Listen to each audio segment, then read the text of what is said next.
Welcome to CISOs Insiders Podcast. In this podcast, I'll be interviewing leading CISOs in the industry for a light conversation about anything from their favorite drinks to favorite vendor to key influencers' biggest accomplishments and failures, myths they like to debunk, advice they want to give out, and even some tips they can extend to the eager vendor who's knocking on their door. Join us for a light talk. I encourage you to walk away with at least one insight that will help you better yourself or your business. Welcome and thanks for joining us.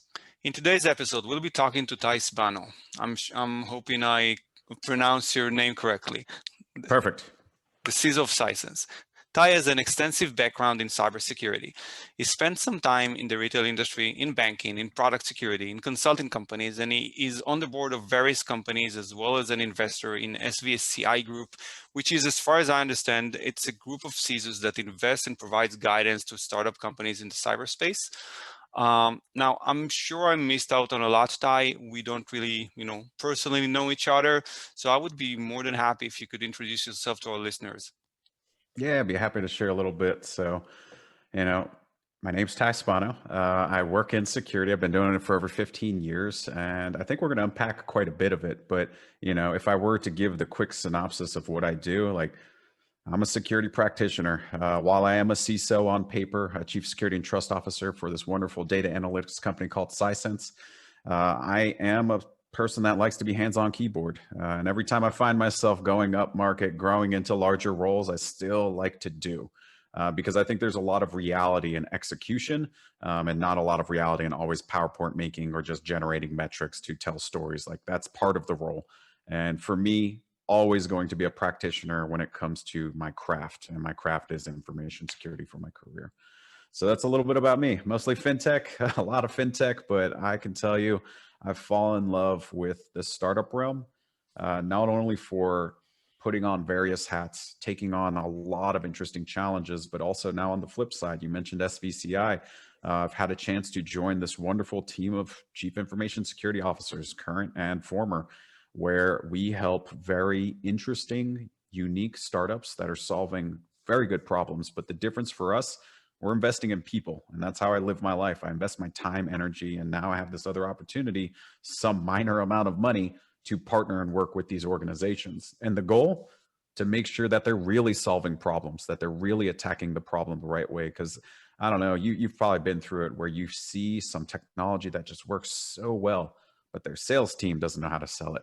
Their CEO may talk a little strangely, whatever it may be. And sometimes they don't become as successful as they should in helping solve certain problems in the security arena. And they get bought out very early, either by bleeding out too much, or they're successful very quickly and someone wants to get them out of the market. And I think that's part of what we're trying to do, is help these companies grow up to that place and make the right exit, make the right decision, because we see that they're adding value to not only our shops and our team, but also our network and our peers when we're like, hey, what are you doing for mobile security? This is what I'm looking at. I used to do that for fun to help really good people. And I can tell you, some of those companies are still doing really well, but it was fun to see, like when in banking, I mentioned this company to a friend that's trying to solve a problem. They're like, can you connect me with that person?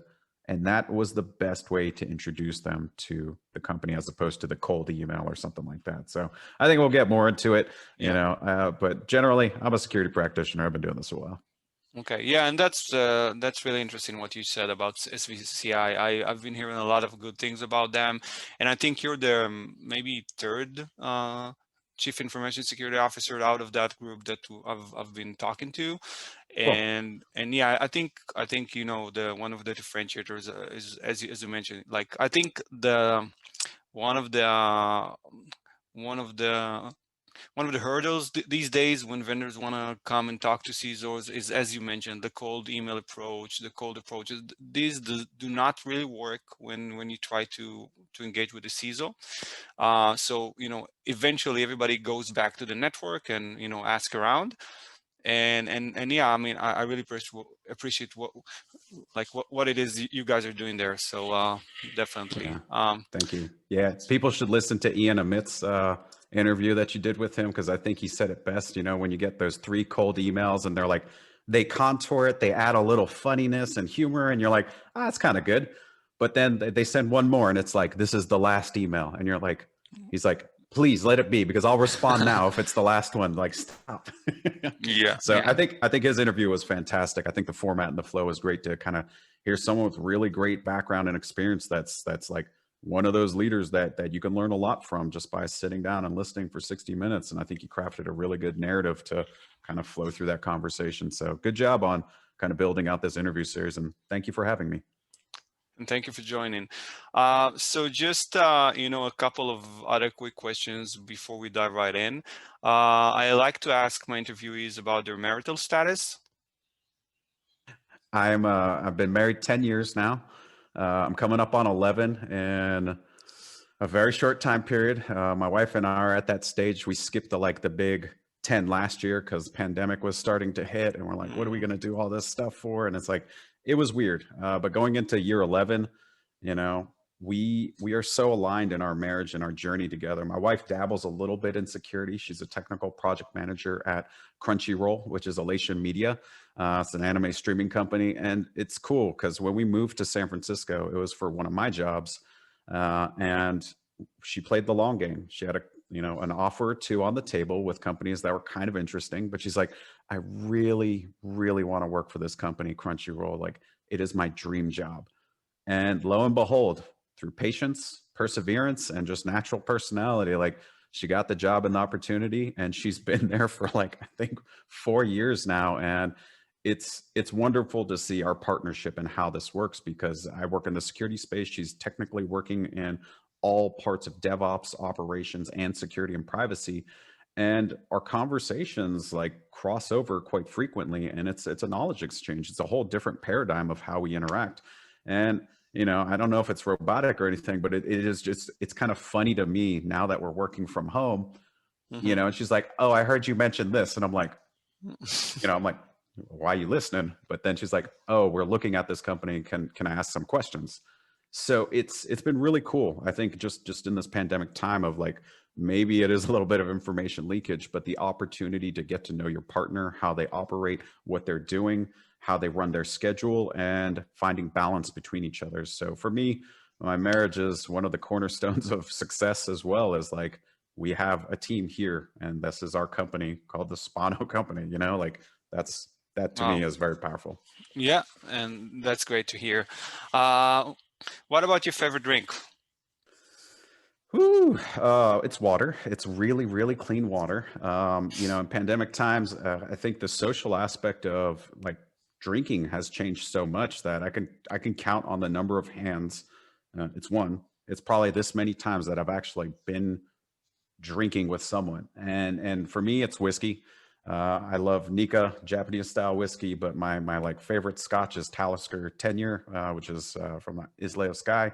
Um, Probably have consumed that one since I was 20 something till now. But I think the world of whiskey has opened up so much more that there's just a lot. And Yeah. it's kind of interesting to see how many people are into brown liquors and all that. But as pandemic has gone on, I'm like, less and less am I compelled to drink. It's about health. It's about sanity. It's about a strong immune system. And I think that's where I've focused more of my energy on, like, how do I keep this thing healthy and all of this healthy? That's great. Okay, let's dive right in. What's the one thing you wish you'd known when you began your career? Balance. Um, yeah, when I take a step back and I think of doing security for 15 years, and when I left university, like my undergrad, I was working full time as well. So I had started in an unhealthy place, and my first job of all things was security consulting. So as you can imagine, the goal of a security consultant is to be billable and to add value. And I maximized that as much as I could. And I reflect back on the times I had 100 chargeable hours in a week or 70 in a week. And how do you do that? Well, you By work working really, more. really hard Yeah. and having multiple clients and executing efficiently. And hopefully you have partners and peers that are assisting you. But in consulting, depending on how staffing goes, sometimes you just get multiple projects back to back, and that's just how it goes. And you Yeah. got to get it done. But that's also your opportunity to learn as much as possible. So I think while I say balance, if I didn't put in all those hours for the front 10 years of my career, I don't know if I'd have the knowledge, the wisdom, the experience to do what I'm doing now as a CISO in a global organization. So while it's easy for me to say balance now, of I wish I slept more, I wish I took care of my mental sanity a little bit more. I don't know if I would have been able to achieve all those things. And I was working at this company called Pertivity under a guy named Scott LaLiberty. He's still there, still running the shop. But there were times of frustration when I was working those hours, and my professionalism would kind of waver because I didn't know how to manage that. You'd be stressed, you weren't sleeping, you were traveling around the world, going from client to client. You hadn't been in your apartment for 3 weeks, and you're like, can I just, work from home for a day, please? They're like, no, if you're in the city, you got to come to the office. And you're like, do you understand how chargeable I've been? So when I take a step back from that and I look into my current world now, that balance piece, it is a really important mantra of how I manage my team, how I manage myself. And the struggle, I think, last year of pandemic times was, where are you going? What are you doing? Why aren't you available online? And for our team internally, we actually started working on different things. Like, cool, we know how to do meetings. We know how to work well as individuals. We know how to partner. What we don't know how to do in this new time is unstructured time. So I'm like, hey, let's set up an hour a week and just hang out, because we miss those cooler moments, the water cooler moments, the standing in the kitchen of the office moments, the let's go get lunch together and not have an idea of where we're going moments. When you start to create that unstructured time, it actually allowed for our team to just chill, to relax, to be, and while we miss those things from literally a year ago, we've now started to create that balance in our work schedule. So now even more adjustments of like, how do we work? Because the idea of core hours for us, it doesn't make sense. It's about availability. It's about managing your schedule. But the reality is it's about outcomes. And if you're achieving the outcomes, you can achieve that balance much more effectively. So I think, when I think about the full gamut of my career, just making sure you take care of yourself as priority number one. And you don't forget, because you have so many goals, so many outcomes, that you get too addicted to that serotonin or that gratification of crushing a goal and then having the next one ready to go. You need to take the breathers. You need to take the downtime, and you need to be able to make sure that you have moments where you're a little bit uncomfortable because you have unstructured time and you don't have to just be doing. So that's definitely one of my lessons. Yeah, and I think you really hit the spot with the, unstructuring time. I think since COVID started, I think that was one of the major challenges for pretty much everybody. I know I can attest to myself, but yeah, definitely. I think, and you really articulated that well. Those cooler moments, those going out to lunch moments, we kind of miss it right now. we can't have it, Still, right? Yeah, always. yeah. Okay. So moving on, what was your biggest failure, and what did you learn from it? I've had so many, but I think the biggest failures, when we look at it at a top level, I'll narrow it down in a minute, but it's failing fast. I think when you really fail, it's not a big deal, because that's when you get better. Like the successes, the wins. If you had a POC that went really smooth, but implementation was hard, like, so what? I think that's really the way we need to look at life, as opposed to you fail once, you got to change careers, you got to switch, you absolutely can't go and do that job anymore. Like, those are the things that are a little bit scary. I think that balance piece that we talked about is really critical in how you manage your failures. So when I kind of analyze my career as far as failures, I will say it was my relationship at home. And I went and got my master's, and I'll share a little bit of my personal life. So I got my master's from Norwich University, my undergrad from Penn State University. When I was getting my master's, I was at Capital One Financial. I had support from the organization. They helped even foot some of the bill for getting that additional education, which was really great. But the time piece wasn't there. 18-month intensive program, all online except for the last 2 weeks. So I already know how to work remote.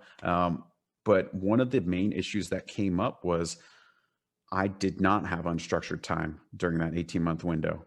And maybe I had a week or two in between semesters, but I I did not prioritize time very effectively. So I learned who my friends were very quickly.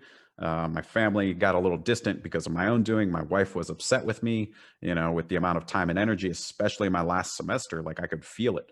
And I'm like, I can't wait for this to be over. And on top of all of this, I was doing professional kickboxing coaching. So um, I didn't sleep, which was the other part of this. So my biggest failure was not giving the support or the emotional investment back into my relationship at home. But luckily, I have a partner that believes in the journey of where we're going together. So we're going to have those ups and downs. But I think for me, that was the biggest thing. And I've had other moments throughout that time where I remember I was short as far as my attitude, how I was communicating, like, please leave me alone. And I would say it with swear words. I'm working on an incident. Plus, I got to turn in this paper. Plus, I got to do this thing for this other person. So I'm going to skip dinner. You eat alone. And that was the wrong thing to do. So for me, it's really understanding that balance and what's important to you as opposed to always being focused on what are those goals. Okay, wow, that's very honest, and thank you for sharing that. But having touched on that, Yep. and again, it's very honest and transparent of you. What would you say your biggest accomplishment was? The biggest accomplishment, like the cool thing is, like I have a pattern for it, and it's not a thing; it's people. For me, I was an IC for the first the first third of my career. I want to know that I can do. That's part of being a practitioner. Like I should be able to do. If I can only tell people what to do, then I'm not a very good practitioner. And this is how I live my life with everything. It's hard for me to tell you how to get better at being a security analyst or a security manager or a security leader if I haven't been down that path. Some people can tangentially explain like the ideology behind, I read this in a book and this is how we do risk management. That's great. That's great in a book, but I can tell you building relationships does not come from that book. That building relationships comes from working with people. It comes from the feeling you provide them. So for me, the feeling that gives me the biggest accomplishment are the people that have transformed their careers. And typically, this is the pattern from a developer to a bad a security engineer, security manager, security leader, future CISO. Like literally, they've taken what their job was, which was in a different job category and family, and they found just through this natural inclination, they're like, Ty, hey, I've always been curious about security. Like, how do I learn more? And then once I hear that, I'm like, oh, I can help you. You're a tinkerer, aren't you? Like you like to ask questions and then find out the answer. Let's go explore this together. And, I think there's a few folks that really stand out to me. One of the earlier ones was Russ Wright at Capital One. Another one was Matt Stanchik at Capital One. He eventually made it to Home Depot, and now I just caught up with him about a month ago. He's over at HP Fortify as a solutions architect. He was literally an amazing engineer I had worked with fixing opportunities in the organization. We had a security champions program that we had chats with. Eventually, an opportunity came up on my team to build out static analysis. Full cycle, he builds another static analysis program for a large retailer. Full cycle, he's now at the company with the technology that he was rolling out in the beginning of when he learned static analysis. And it's completely changed the trajectory of his career and his joy too. And when I catch up with folks like that, it's very heartening to know that you were part of that journey. So for me, the biggest accomplishments are typically when people transform their lives through this thing called information security. Yeah, and this brings me to my next question, and actually that's a very interesting, probably longer conversation because I think like you, I've been, talking to a lot of professionals in the past probably 20 years, definitely in the past 12 years since I founded my company. And, as a consulting company, we have a lot of consultants coming and going, and, being there as part of their journey and part of their growth, and seeing like some of those consultants that, came to you sort of, I wouldn't say greenfield, but almost. And then being able to educate them, to contribute to them, and even after they're out the door and starting working for a company, for another vendor, for whatever it is, and seeing their growth and transitioning into CISO roles and other roles, I think that's very fulfilling. And even till this day, I have all kinds of conversation with people that seek some advice on what to do next or how to get started. And this is actually my next question. Cool. If you had like one piece of advice, or possibly two pieces of advice, because everyone's different, every path is different, you can't really retrace or recreate. But if you could give like an advice to someone wanting to pursue a career similar to yours, what would that be? I think Ian said it best, be certain, right? Like this job in information security is not easy. It's not for the faint of heart or people that can't handle risk or analyze things. I think the challenge is you need to be able to critically think. And I think where we're at in the world today, we're really great at feeling.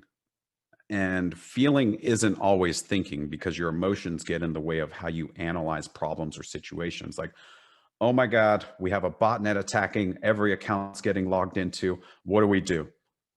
Yeah. Are people dying? Like that used to be my old mantra when I was banking a long time ago. And I'm like, are people dying? Okay, so we'll be fine. It's just money, and money, like then that's a whole nother narrative. But in the moments of like, okay, Katrina just hit, people need access to currency. How are we as a company going to figure that out? The last company I was with prior to the current I'm one now, Lending Club, I worked with amazing engineers there. Probably some of the best I've ever dealt with in my career from an empathy standpoint. The company itself has a really good business model. It's around people's relationships with money and transforming it through micro loans and going from like a massive credit card piece of debt with 30% APR. Like it's just driving you wild as far as how much money people are losing by staying in the cycle of debt. But at this company, when there were different storms happening out of Texas, when there were a lot of things happening in America, the engineers came up with an idea to say, hey, what if we forgave loans if they're in this specific geographic region? And everyone's like, we don't have functionality like that. Another engineer looks over, he's like, yeah, but we have the data to do that. Oh, we do have the data. So now what if we proactively analyze this information, sent the email, sent a communication to get down to them to say, we understand times are tough. Here's what's going on. Here's what the next thing is. So that whole life energy starts coming back. And I'm like, wow, I'm working with great people. And it's really heartening because we usually deal with all the risk, the scary stuff of security. And while I say be certain, you're going to find yourself in really great situations too. There are the bad ones. I've been in the bad ones where I'm arguing with lawyers. I've been in the bad ones where they're just saying, is this technically a breach? It's like, well, how are we defining breach? Like based on these laws and these definitions. And then there's technical nuances to encryption. There's technical nuances to encoding. Like there's all these things that as you start breaking down how technology really works, it's not always an easy answer. But I can say for anyone that's pursuing to become a CISO, be ready to critically think and also explain how you're looking at problems in an effective way, because your business leaders, your CEOs are always going to ask you, how are we doing? And if sometimes like me, I'm like, I'm not doing great. Here's why. And they're like, what do you need from me? And I'm like, the continued support that you provide me. And I'm thankful that you asked that question because that's the company I work in now at Sisense. My CEO, Amir Arad, like every time like there's an incident, he's my direct boss. Outside of that, I report to Leon Gedler, the SVP of R&D, and it's a very cordial relationship. But understand, like I report into the person that manages all of product, all of R&D, like all of these things that are being created, and that can create some turmoil between us. And I think that type of relationship management is very challenging when I have to report out to the board of like, here's where we're at. And I also have to talk not so positively about like my direct boss too. And even within my team, as I'm educating them on those challenges, they're like, that does not sound easy. And I'm like, but the difference for me is through the time, the experience, the working through many challenges. Like if you can critically think about how we're looking at the business and take your emotional aspect out of it, it's not difficult because you're a professional and this is what we do. So I think that's really the sentiment here is like, make sure you have the critical thinking capability and not just say, hey, there's a CVE, it's high vulnerability, and like we should panic because the rest of the world is panicking. Don't do that. Don't be that person. Be the person that grounds it, brings back business context, brings back actual articulation of knowledge and understanding of the business. You become a real security practitioner in my book at that point. Yeah, and thank you for that. But wouldn't you also say that you know, for a very let's consider a noob in the industry, Sure. wouldn't you say that like building a sound enough baseline of knowledge, like, you know, being able to discuss or touch on various information security domains, you know, application security, DevOps, procedures and policies and standards and regulations, wouldn't you say to have like a as broader a baseline as you possibly can would help you get to that point where you can actually think in a critical manner and you know become that security professional? Yeah, I think that's a super valid point. So I started in security consulting, but like I mentioned, I was working full time before I got into that. So I had some real experience like running networks, domain management, troubleshooting email clients, like all the things that come with like help desk. And when I shifted over into consulting, I think that perspective, that empathy of like configuring tools, configuring hardware, understanding backups don't always work. That allows you to have those intelligent conversations, I think, more effectively. Like if you're just a security analyst that actually has not done anything, let it be engineering, DevOps, webmaster, you know, name a subject, I think you're going to have to work a little bit harder to get that base. Because as something as simple as saying, hey, we got to harden our servers, Ben, we got to harden these servers. And you're like, cool, tell me what to do. And you're like, CIS benchmarks. And it's like, oh, now what? You know, it's like, okay, yeah, they are industry leading. They do work really well, but explain that to other folks on why. Because I think that base that you mentioned is really critical to have to unpack for other people that are not going to be experts in the why. And I fundamentally believe like if you can't do that part of the job, then again, if you just want to be like a scanner jockey where you push a button and then you get results and you throw the PDF over, like those are the folks that I think are going to struggle in this space. It's the ones that not only can configure the tool, can push the button, can analyze the results, but then can translate that language into syntax that your engineer or your leader can understand. I think that's really the important part of security practitioner work.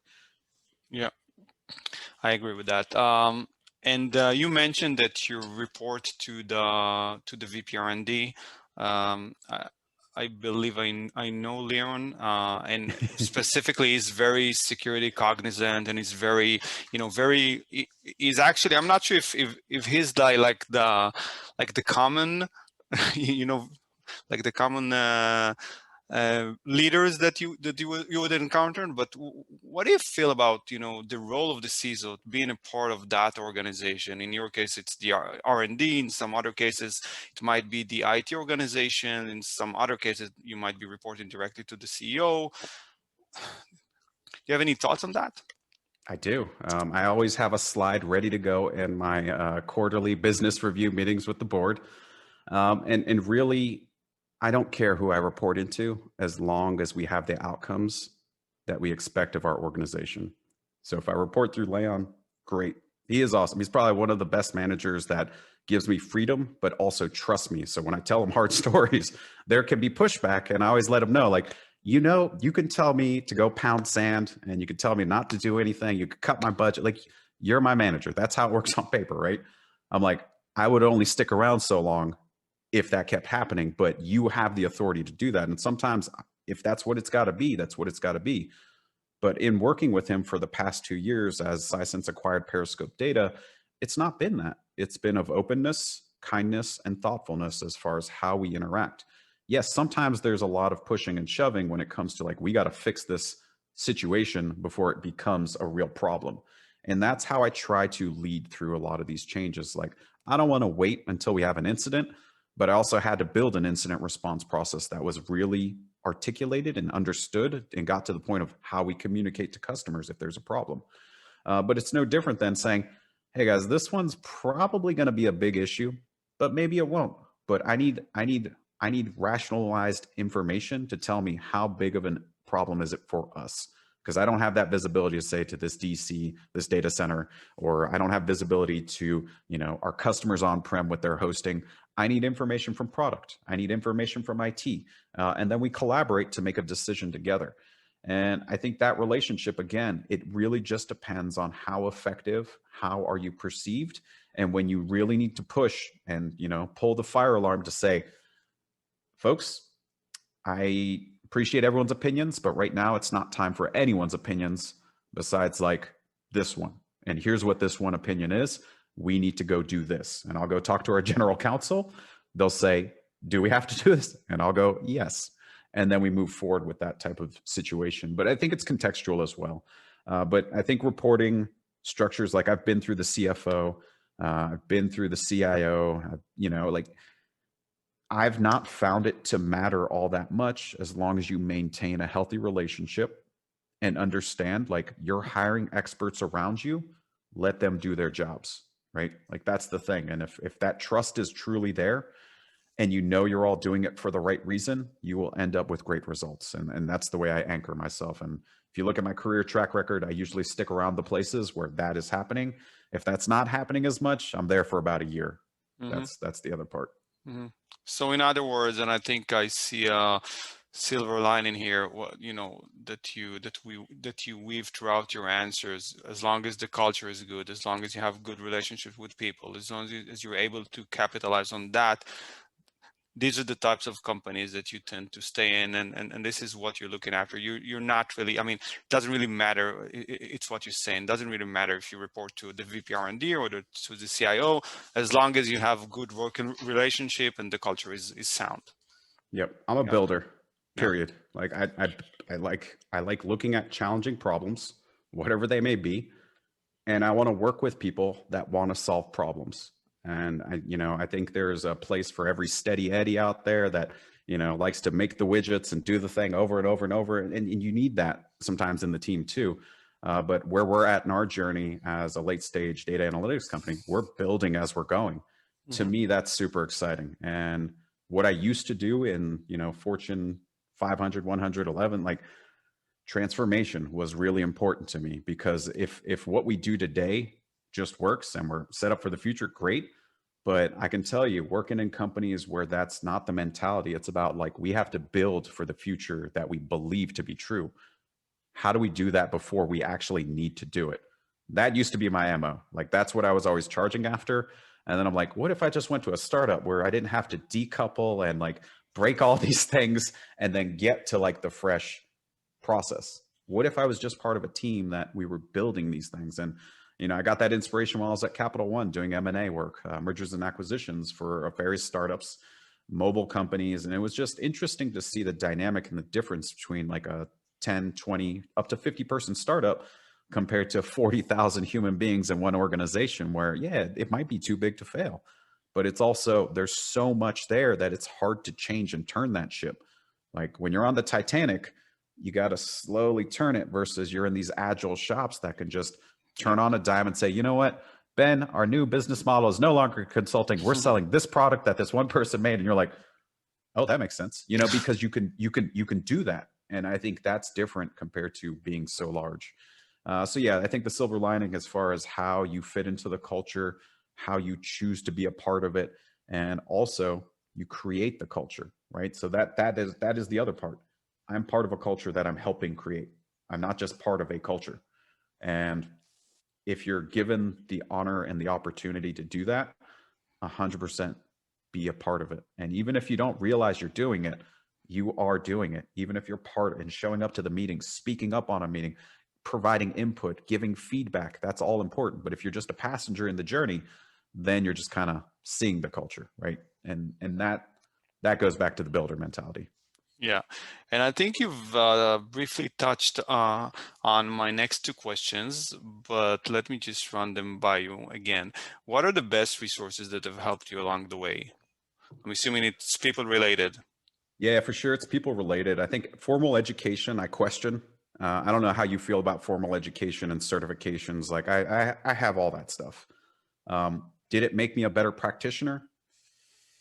Yes, but I'm not sure. Like I'm not 100% sure if that's real or not. I can tell you my practical work experience and functional relationships of having someone that I can always go to with a question or an inquiry is so much more compelling. And now being in like an official CISO role, I interact with more CISOs. So when I have questions and I'm just thinking about it like, okay, cool. Like what happened last year that was so strange that like all this fraud is increasing for unemployment?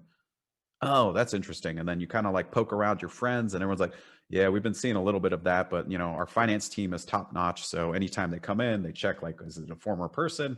Oh, that's not even a real human being that was ever here or was a contractor. So it's interesting to see how your network really influences your thought pattern and your critical thinking because you're looking for real input. Um, but it just depends. Like if you're at those Fortune 50s and 100s, you can't always do that. Like you're not always granted the opportunity to get that information. And sometimes you have to pay a third party to go do research on your behalf to get that info or that intelligence. And, you know, I think it's about complexity and the nature of the game. But as an individual, it could be your manager. It could be your peer. It could be your former, you know, founder of GRC that's calling you up to say, hey, just wanted to see how things are going. And you have a question. It's okay to ask those questions because I think most people want to help each other.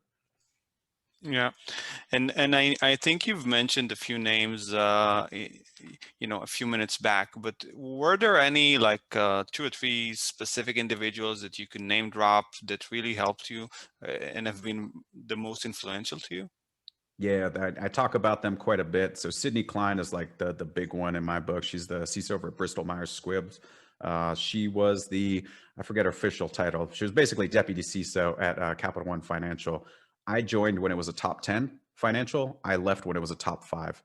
And she helped me, supported me. And the big thing for me was she actually supported my wife too. So she was doing like spot mentoring for my wife, who was figuring out what to do in her career.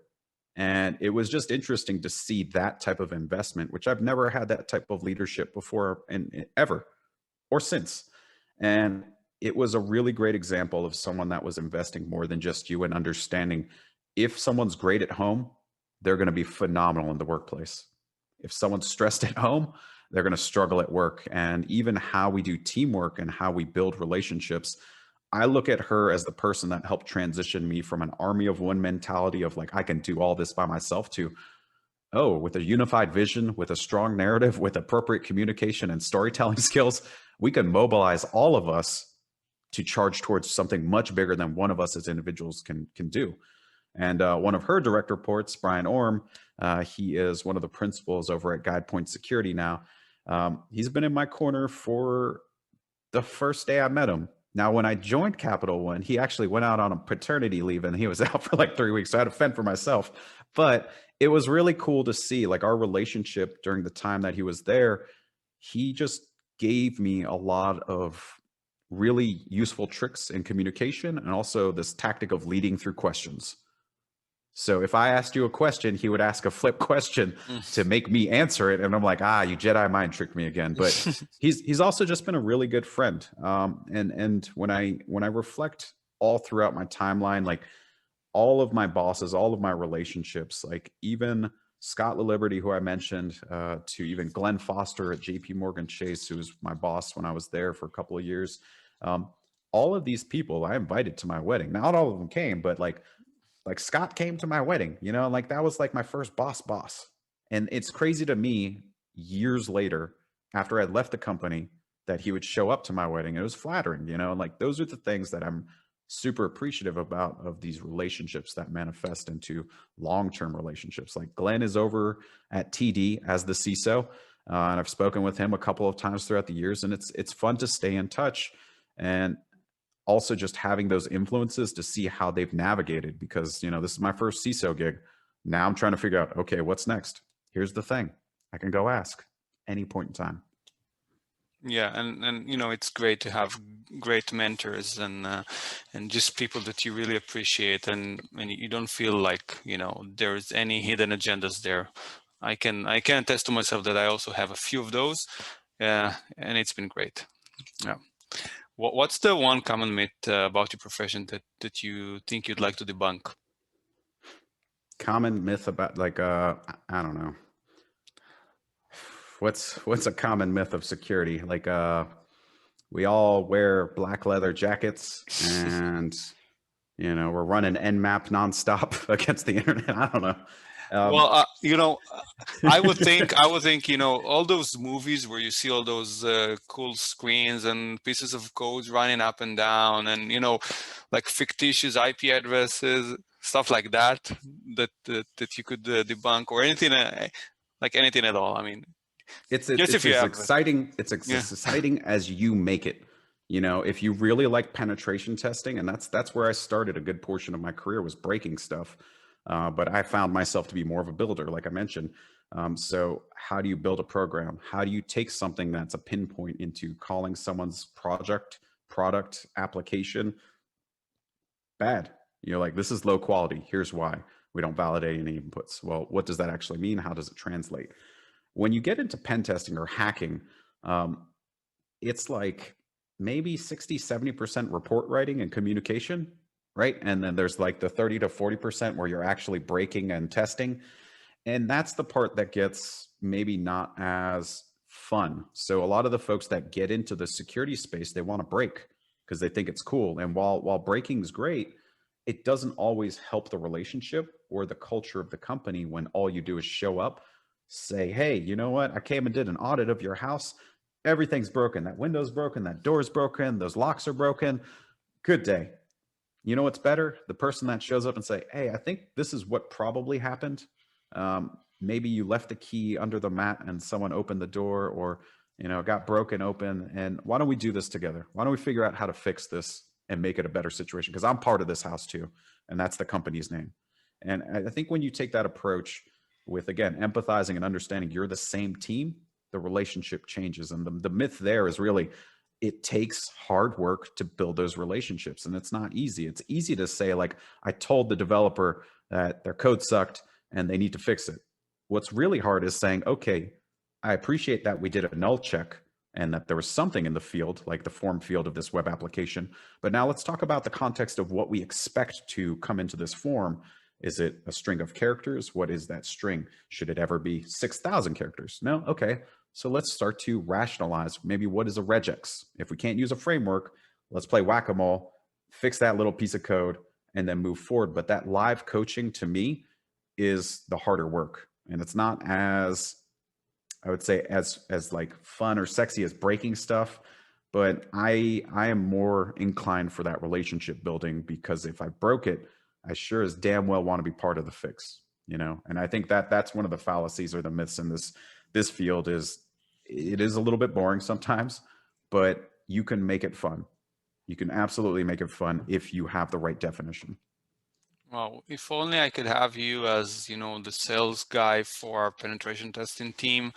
And, just because these guys, they love to break these. I mean, seldomly do they even want to, move on to like different roles and be involved. It's just like, it's all about breaking, and we were able to narrow down their reporting writing component to like a minimum. So that's what gets them very excited, and they're Yep. very good at it, I think. But yeah, I mean, I think you might be the exception here. That's what I'm saying. I don't know. Like, I feel like I've definitely, as I spent the majority of my career in AppSec, I found a lot of like-minded individuals. But by and large, a lot of people like breaking, and I get it. But like, let's use Dick Cheney's pacemaker as an example. The remote hacking, Jack Barnaby, awesome security researcher, rest in peace. But he did so much good stuff in the community, but he also helped fix quite a bit too. And I think that's the element where you curtail it. Do you want to be known as the person that was identifying these vulnerabilities, or do you want to be known as the person that identified, responsibly disclosed work with the company, and help solve a problem that could have been or was likely exploited in the world, and you made it just a little bit more secure? And that's why, like, I don't know if you know Jeremiah Grossman. Like, I've always liked his mantra mentality, and he was someone I looked up to in the beginning and throughout my career. But the first time I met him, second time, the multiple times I've hung out with him, like, the more I get to know him, the more I appreciate what he was trying to do with White Hat at the beginning. And now he's doing that over at Bit Discovery with trying to understand attack surface for companies to just get the intelligence to manage effectively. But What would you say the main concerns of a CISO nowadays are? okay, it's contextual. Every CISO, I don't think there's a hard blueprint. Yes, there are frameworks. Yes, there are things like NIST cybersecurity framework that I think are fantastic. Yes, there's compliance that we all have to focus on, but every company is different. What does getting hacked mean to you as an organization is completely different than what my company is, right? Like you have pen test results, security assessment results. How much PII do you have compared to my team and my company? You know, we have some cloud applications and customers. We have some managed services, but we also have on-prem. On-prem is much different. Like how we manage those relationships for deploying data analytics software inside of a company, the onus on controls is much different. So the stress of on-prem is much different when it comes to patch management as Yeah. opposed to cloud management. I am stressed. Who has access? What data do we have? Was too much granted as far as permissions to a database credential? How did they configure their SSH? Oh, wait, is their database just completely exposed to the internet and it works for our tech, but that means any other hacker on the internet can get access to it? Like, how are we approaching those conversations is very contextual to my realm. Mhm. So I think for a lot of CISOs, the trend line patterns that we're looking at as we go into this year, you know, I think it's always going to be, you know, malware is top of mind anytime, right? It's just a matter of like, what is the definition of malware to you? Is it getting onto PC endpoints? And if you care about those, but I think most CISOs should be treating their endpoints as temporal, disposable, like, right? Like, and you should be able to spin up very quickly to another asset. But if you're thinking that, you know, your CTO's laptop is the keys to the kingdom, you probably have to change your secrets management routine, right? You have to change how the company's run. And I think last year spelled the narrative more strongly towards resiliency, right? Yeah. Resiliency in like cyber supply chain has become very critical. And I think just even regular physical supply chain has become critical. Like, look at toilet paper, hand sanitizer, and masks. You know, the game changed. But understanding what does it take for your org to be resilient, and what does that mean to you? Because the business risk tolerance was much different before. But understanding, okay, all of our employees are going to work from home. Were we ready? That was probably a rough question for a lot of CISOs that are like, well, I expected IT to do this, that, and the other thing. It's like, was that part of your disaster recovery testing or your business continuity planning? No. Okay, so what are you going to do next? Like in my world, I have this wonderful human being called Ramon Hayes. He's our senior risk manager in compliance. In our business continuity, we've had pandemic in there. Like, pandemic response has always been in there, and part of our plan was to, we fully executed it, but we never thought we'd have to execute it to this extent. And I think that was a big lesson learned going into this year, is like the documentation, the pre-planning, having a lot of that resiliency in mind in advance of those moments. You feel more confident about where you're spending the time. So as you're going into 2021, what's top of mind for CISOs now? Hopefully you've taken your lessons learned. You've adjusted your budget going into this cycle. Hopefully you've survived the previous year emotionally and mentally and physically, because I think it took a toll on a lot of us. So now I think human capital is one of the bigger changes that we're really thinking about. And human capital is how all of our organizations pretty much work anyway. But with respect to emotional health and well-being, you know, and I think we've seen it with insider threat many, many times before. Insider threat has its moments and then disappears. But, you know, when people act, it's out of opportunity, but also out of that stress. So when that stress at home that we mentioned before is too much, and say they can't pay their mortgage, their partner lost their job, how are you helping to alleviate that stress, or how are you predicting outcomes that could be bad? And, you know, I think our company, Sisense, did a phenomenal job with saying, okay, we can't do certain things. We can't just give everyone $1 million and say we're good. What we can do is plan for our books, make some adjustments now. You know what else we can do? We can create these things called, you know, wellness days, where people have extra time to take off and be present. We can make sure that people have assurance that we're not going to do another round of termination, because we already did, you know, one adjustment to make sure we were good for the year. And now we're great for this year because we made hard decisions up front. We were as transparent as we could as part of that. and then shifting that narrative to how do we keep the right people on the ship for this next part of the journey, because it's about to be a completely different transformation ahead. And so I think human capital is going to be a big part of how you're managing your security profile even more going into this year. Yeah, and talking about last year, what does your daily routine look like nowadays? I mean, it's bursty. This is the way I describe it. Before it was like wake up, run into the office, do my thing for 9 to 12 hours, leave, go work out, eat dinner, maybe do some yoga, hang out with my wife, read a whole bunch of information, do some emails. And now it's commingled so much more. So I don't think there is a daily routine. And actually, I kind of like the entropy there. It feels like every 24 hours is unique unto its own, even though it's a little monotonous here and there if you don't have like those peaks and valleys. Mm-hmm. But yeah, for me, I'll give you my average day. It's wake up for my first meeting, whatever time that may be. And sometimes it's internal, sometimes it's external with things like SVCI or someone I'm consulting with. I have to work around that schedule to slot some of those things in. Sometimes it just has to be really early to take those calls. But also working with an Israeli company, sometimes my calls are really early because it's at the end of the business day. Sometimes my calls are at midnight because it's better to showcase that I'm willing to have those calls and not make everyone always stay up late to meet my schedule. So I'll typically work like 3 to 4 hours in the morning, enjoy a lunch. I've started to take naps because that's been really a game changer for me in this part of my life.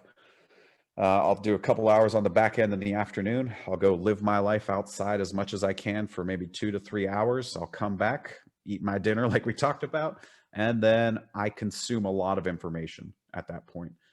So let it be media, content, pleasure, work. It's all kind of the same for me, like reading about research that's happening, like that pseudo escalation vulnerability that came out last week. Even though it's been around for like 11 years, it's very interesting to read into like how that happened, how it manifested, how it can be exploited so trivially, and why it matters. But then from there, I'm reading something that's interesting to me, but I contextualize it. And I say, cool. All right, well, I need some help. It's 3 a.m. I should probably went to bed, but I was like really taken by this story. Now let me go communicate it to my peers in Tel Aviv to say, I need help. I'm going to go to bed. I think this could be a big issue one day. And I want to circumvent us ever having a problem in the future. So can I get some analysis? Can I get some eyes on this, this, and this? And then you tell me like, big deal, not a big deal. Mm-hmm. Right. And then I have this same conversation in the morning when I wake up, 6 hours later, sometimes 4, and I go and cycle again. So for me and my team, we've moved more to a bursty model because it's now 24/7. Like security was always 24/7. The difference is we're not physically in the office, so we get to balance our schedules a lot more effectively. I think consumption of information is a little bit easier because I don't feel, I'm going to say, as guilty. Like if I'm in an office and I'm picking up a book and reading it, I would never do that. That's at home. For me, that's at home. Like I don't want to be there showcasing like I have time to read. I have time to read at home. That's where I do it. But now it's like, I want to catch up on this chapter in this book because, you know, maybe it's going to help me in my job. Like I'm okay doing that, but I have my whole environment here. There are less distractions. I'm more efficient, but I also have the trust inside of my team, with my team, and from my leadership that we're doing the right things at the end of the day because of the outcomes. Yeah, and I don't think you're, I'm not sure if your schedule is like a common one, but definitely I think more and more professionals are adopting like schedules similar to yours, integrating like pleasure activities and running and sports and meals and etc. into your daily routine, because otherwise you would probably go insane. So yeah. Yeah. I mean, just breaking the monotony of like, it's too easy. And I think people realized it. It's too easy to work, especially if you're passionate about your job. And then when you have nowhere to go, well, it's very easy to kick a lot of butt in your role and keep working and having great outcomes, because then you start getting addicted to those serotonin hits. And I think that's the dangerous part. And going back to the balance piece, Yeah. like you have to break it up. If you don't, it could spiral out of control where all you do is work until you get frustrated, fed up, and quit your job or make a regrettable decision because you're just so pent up and you've not taken care of yourself. Yeah. Well, look, I want to be respectful of your time, so I'm gonna just ask you a couple of brief questions before we can Sure. wrap this up. So one question about vendors. So like my first questions about vendors is actually about myself. If you could step into my shoes as the CEO of a consulting group, what would you say? What would you ask yourself for that matter? That some vendors in my position, in your opinion, have not asked themselves. Does that make sense, the question? I think it makes sense. I would have to be in your shoes to know like what are the demands and then what are the goals, because like how the company started to what you want to achieve, like that's how I would drive that sort of lesson learned, right? Like if it was bootstrapped compared to like it was funded. If you have someone to report to and tell about everything, like that's different because you also have that network in association with it, versus if you bootstrapped it with two of your friends and you got to this point, it's a much different journey. It's less stress, but also the connections may not be there as well. I don't know. I think when it comes to consulting, what I really appreciate, my lessons and takeaways was partnerships with universities. I think consulting is a great, fantastic place to start your career. And some people, their entire career as a consultant. For me, it gave me an opportunity to see not only the world, like legitimately, I traveled around the world, going to Philippines, China, like places I never thought I would go for work, especially in my first job. But I'm out there, performing penetration tests, looking at call centers, doing all sorts of activities. And it was really rewarding. But it also let me see into different industries. And I ultimately chose financial institutions because that's where the most amount of focus was for information security practices and budget. So that lent itself to a really great learning opportunity. So I think when I look at consulting, I've chatted with a few other consulting companies, like have a partnership with one of the near and dear universities that you have in your relational pocket or connectivity, or maybe it's a military group out of the Israeli army, right? Like having that relation there and that connectivity, because then you could start to foster a pipeline of great people and great relationships, because not only one, are they going to have a good opportunity to learn, but two, you have people like yourself already bought into your alma mater or your former teammates that you're like, I want to help. I will make sure we have a space for 1 to 2 people every year from this place. And we're going to go back and we're going to teach, we're going to share information, and we're going to just make this world better and stronger through this relationship. Okay. Well, thank you for that. That's definitely interesting. I might want to take this offline with you Happy to help. to discuss this more. Yeah. So shifting gears, and let's talk briefly about vendors. And I know we've touched on that before, but what's the most annoying sales pitch that you've encountered? It's not even a sales pitch. The most annoying activity, the biggest offense I've ever had, and I've been contemplating even sharing this because you kind of pitched that question over, and I reflected back, and I'm like, oh yeah, it was the time a salesperson that I've been ignoring on email because I'm very familiar with the service. It's actually a high quality service. I had used it in 2 of my previous shops. I would absolutely buy it again. At this point, I'm like 50-50. Like I know the CEO well enough that I'd still like ask if it made sense, but it didn't make sense for the startup I was at, Periscope Data, or the current one now. But we had a situation where this person just happened to be in town and happened to stop by our office and happened to talk to our security guard. The security guard knew me too well, and because of the conversation being so natural, he was able to conversate and get through our security door. And the security guard was walking this person towards me as I was walking in between meetings. And he had this pamphlet of stuff. And I remember being like, I know this person, but why do I know this person? Where are they from? And they walked up, they're like, hey, Ty, I'm such and such from so-and-so. And I'm like, in my head, I lost my mind. I'm like, how is this moment even happening? Why did my control break down with my security guard? Why does this person think this is acceptable for them to enter and interrupt my day? And how do they not realize that I'm never going to do business with this person because that is too intrusive? A phone call is intrusive enough. You showed up not only on my doorstep, but you socially engineered your way in to have us standing in front of here, and I'm next to these people. And it's like, that's a hard pass for me.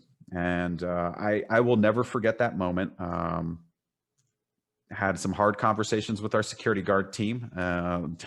you know, and also just gave that feedback. Like, I think it's unacceptable that you would ever think that's okay to come into the building like that. Like, I don't know where you think that that is logistically appropriate. So I definitely have that moment in my back pocket that's annoyed me, because emails or whatever, calls, you know, it is what it is. But that one took it for me for my entire life of doing this for 15 years. Like, I've never had someone go to that extreme. The other one that I think is fun, Ben, is when they send you a box and it's just shipping goods, and then there could be a place for like a free thing. I remember someone sent me what was supposed to be a Google Nest, and I remember opening the box and I'm like, I can't accept this. But then, like, oh, it's empty. And to get the actual Nest, I have to message them. So thinking in my head, I'm like, I'm never going to talk to them because they're not helping the world. They're creating shipping costs. They're using materials. And if they ever send those devices, they're going to use more materials to ship it. So it's little things like that that I really think the human nature shows based on the decisions that you're making and how to interact or get that first touch. So I really like it when people go through trusted networks or connections, or better yet, when a CISO has a request or an idea or a thing, they go to their network and someone's like, hey, yeah, no, I got a friend over there, I'll put you in touch. Those are my favorite, because when I reach out and say, I need a training vendor, I think it's this one. And I have a friend say, oh yeah, I worked with this person. They took care of me. I've known them for like 2 sales jobs. It should be fine. Like that to me is the way I like to interact, is coming from a level of trust through someone I trust to get down to someone that should theoretically be trusted. Yeah, and I think well, at least most CISOs that I've talked to, they feel the same. And yep. Let me tell you what, look, when we hit the 100th episode here, I have a good feeling your first story might be on the Hall of Fame as number one. Yeah, I'll have to get back to you with I get very heated on that one. It brought back a lot of emotional response. I'm like, ooh, you know, it definitely upset me in that moment. I remember going to my desk being like, what the heck just happened? You know, like. Yeah. Well, and I'm really appreciative of the fact that you're not swearing right now, as we I do my best. Yeah, I do my best. I know it must be difficult for you, but anyhow, so what is it that you are looking for in a vendor? And I think you alluded to that in during this conversation. Did you have any like specific tips here? So it depends on the persona that I'm playing. Like, if it's as a CISO, it's different than as like a member of Silicon Valley CISO investment group. That's different than an advisor role. It all just depends on what I'm working at and what is the goal. But typically with the vendor, the mainline thing for me as a practitioner, as someone using the service, can I influence your backlog? Period. Right? If you're selling me a product or a service, and I've been down this path. I was on Fortify's tech advisory board for like 7 years. So static analysis, dynamic scanning, like all that fun stuff. There were times where I could not even influence that backlog, and I was paying them a ton of money with, I was at a fintech company, and it was crazy to me, like what I would have to do to escalate. Like, authentication's broken. I don't know if it's just my platform, my environment, or this one subsidiary of ours, but I cannot get it to work. I need help. And then if I can't get that help, that's a really negative sign for me. So when a vendor becomes really not a partner and you're just treated as a number, like, that's a concern for me. Like, if you're just not being prioritized of fixes or bug fixes, or functionally the product no longer works, you have a big problem. And I've definitely had that before, where I had a vendor and there was a massive gap with the way the operational process worked. And it was 3 months prior to our renewal. They were asking me to renew again. And I said, you must be out of your mind to think I'm going to renew when I can't even get a firm commitment that you're going to address my issue well into my next contract. And you told me 2 quarters. As a practitioner that works in SDLCs, software development life cycles, all the time, if you're going 2 releases beyond what we're talking about, that's Tomorrowland. That's Neverland. Like, I don't believe it. But if you give me a hard date that's truly committed with resources and I know it's going to happen, maybe. But I reflect on that one a little bit too, is like having those moments where someone's trying to get you to renew, but they're not meeting your needs.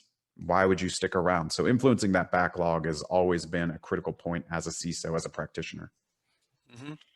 Okay, and I think you already answered my next question, but I just wanted to run this by you again.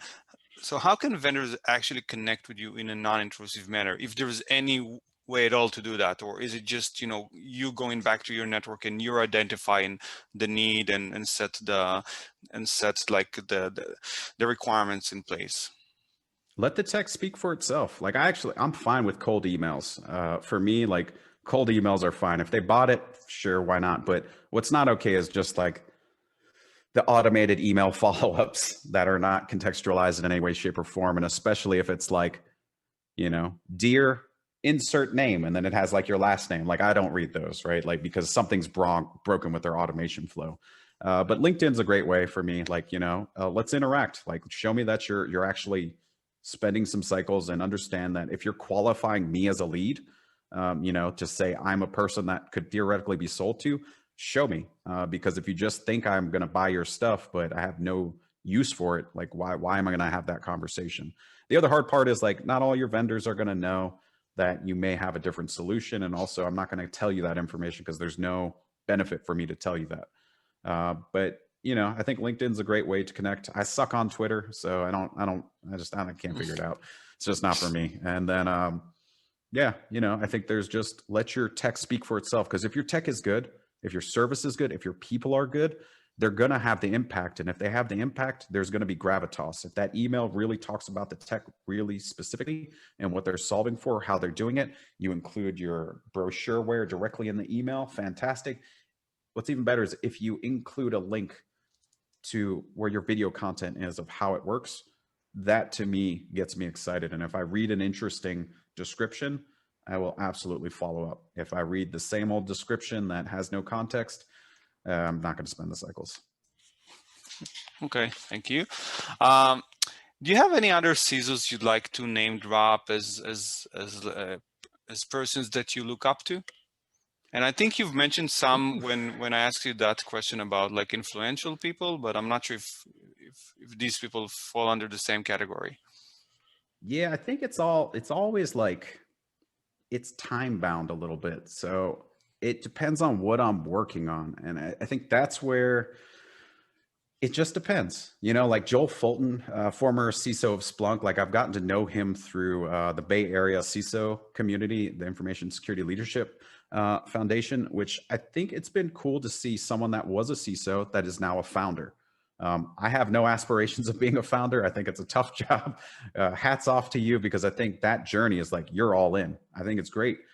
For me, I like to dabble in a lot of things, and I like that a little bit of entropy.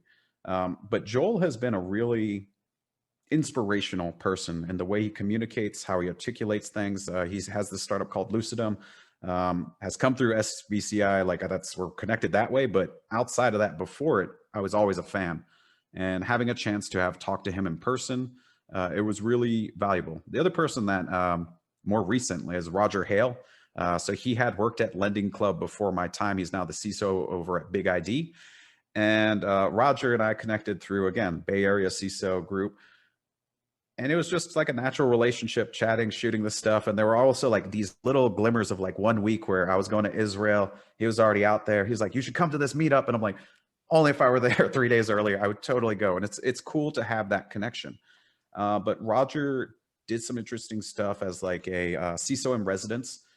And then he ended up in a portfolio company. And I look at that track of like, oh, that's interesting. Like I still haven't figured out what my full journey is, but it's always based on the moment of what I'm thinking about. And then I observe, and then I ask questions, because if I ask questions, these are amazing people that will answer those questions back.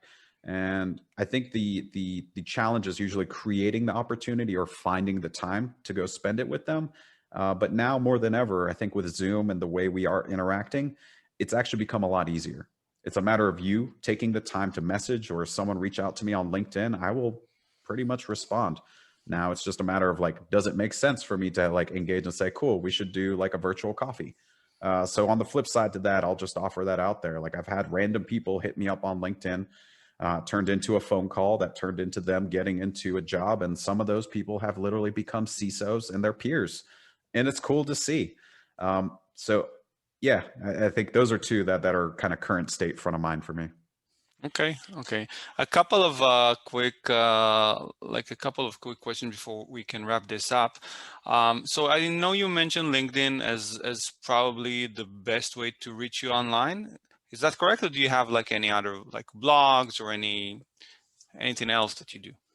Nah, like I used to write a little bit on Tech Beacon. I don't do that too much anymore. I've done some other stuff here and there. I think the format for me, which is natural speaking language, I'm a better just off the cuff. Like I will tell you how I feel and the thought process behind it, compared to sitting down and articulating in long format. Like I don't get as much excitement. And to me, it's this, Ben. So like this connection here, just having had a chance to talk to you today, but also in the prep call before this. So I really appreciate a chance to truly connect with people.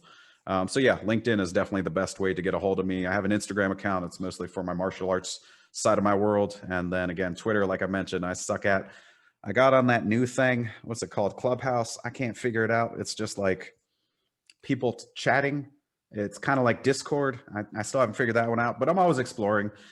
Maybe, find me on a new platform and I'll try my best to engage or interact. But LinkedIn is my tried and tested, like Yeah. the flows, the interactions, the tracking, the alerting, like it's just easy to navigate consistently.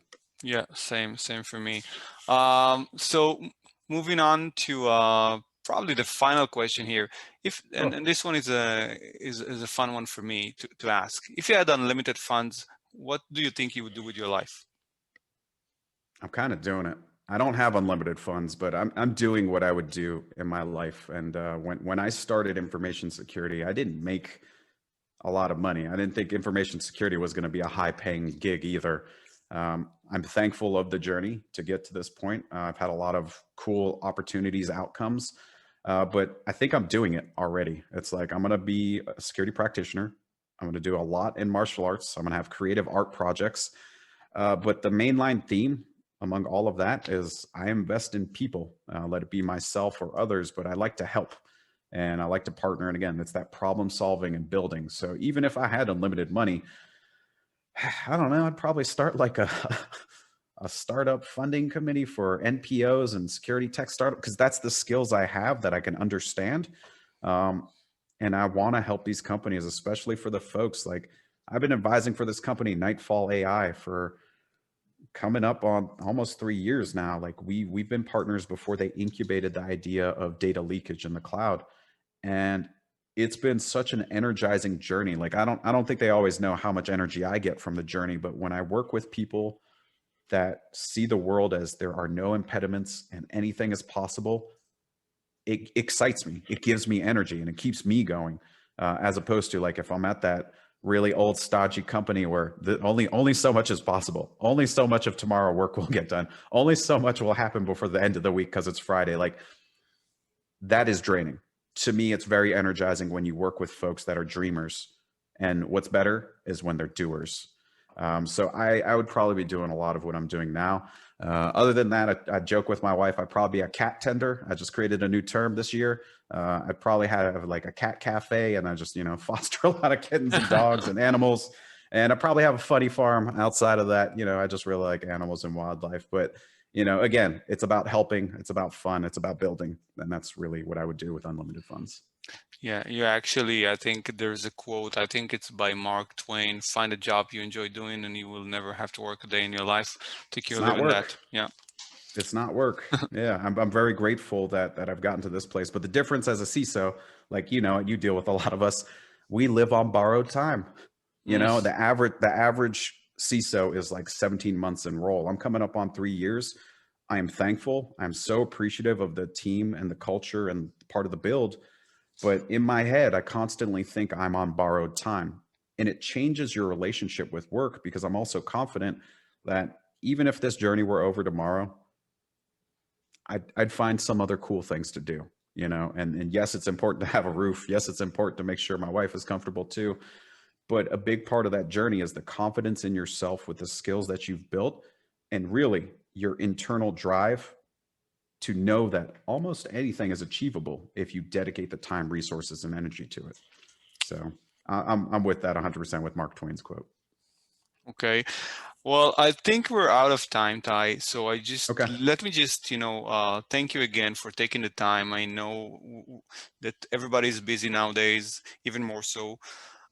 So just again, thank you for taking the time to talk with me. I really enjoyed it. I appreciate your insights. I really like the way you structured like your answers.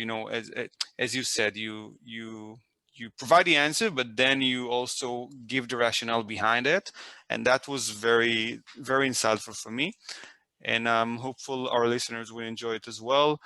And hopefully we could also someday meet in person. I hope so. It's not, Yeah. I don't think it's going to be a security conference this year, but thank you for having me.